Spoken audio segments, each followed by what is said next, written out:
खानापूर विधानसभा मतदारसंघात महायुतीचे उमेदवार सुहास बाबर विरुद्ध महाविकास आघाडीचे उमेदवार वैभव पाटील विरुद्ध अपक्ष उमेदवार राजेंद्र अण्णा देशमुख यांच्यात तिरंगी आणि काटा लढत झाली। खानापूर मतदारसंघातील मतदार यावेळी कुणाला कौल देतात याकडे सर्वांचं लक्ष वेधलं होतं।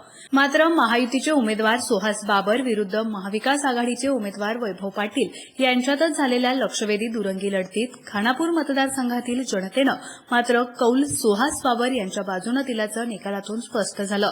मतदारसंघातून उच्चांकी तब्बल 78,117 मतांचे तर मतदारसंघाचा केंद्रबिंदू असणाऱ्या विटा शहरातून 4,500 एवढं मताधिक्य मिळालं।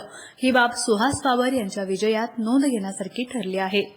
सुहास बाबर आणि वैभव पाटील हे दोघेही निवडणुकीच्या रिंगणात प्रथमच उतरल्यानं चुरस निर्माण झाली होती। त्यामुळे या निवडणुकीत खानापूर मतदारसंघाचा आमदार कोण याकडे सर्वांचं लक्ष लागलं होतं। विधानसभा निवडणुकीची एकूण राजकीय परिस्थिती लक्षात घेता विजयाचे गणित विटा शहरासह आटपाडी तालुक्यासह विसापूर सर्कलवर अवलंबून होतं। या ठिकाणाहून मताधिक्य घेणारा उमेदवारच विजयाकडे पोहोचेल असा अंदाज व्यक्त होत होता।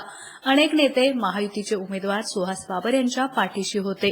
खानापूर मतदारसंघातील काँग्रेसच्या स्थानिक नेत्यांचे महायुतीचे उमेदवार सुहास बाबर यांना पाठिंबा देणे, टेंबू योजनेचा 6वा टप्पा आणि बदललेली राजकीय परिस्थिती त्यामुळे खानापूर मतदारसंघातील जनतेनं तब्बल 78,117 मतांचे तर मतदारसंघाचा केंद्रबिंदू असणाऱ्या विटा शहरातून 4,500 एवढं मताधिक्य सुहास भैयांना दिलं।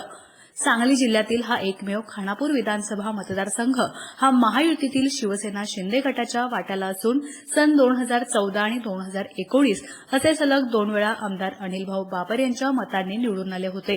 त्यांच्या पश्चात झालेल्या पहिल्याच निवडणुकीत सुहास बाबर हे तब्बल 78,117 मतांच्या विक्रमी मताधिक्यानं विजयी झाले आहेत। या निवडणुकीत ऐतिहासिक विजय मिळवून बाबर कुटुंबाच्या आमदारकीची हॅट्रिक करून खानापूर विधानसभा मतदारसंघात एक नवा इतिहास घडवला आहे।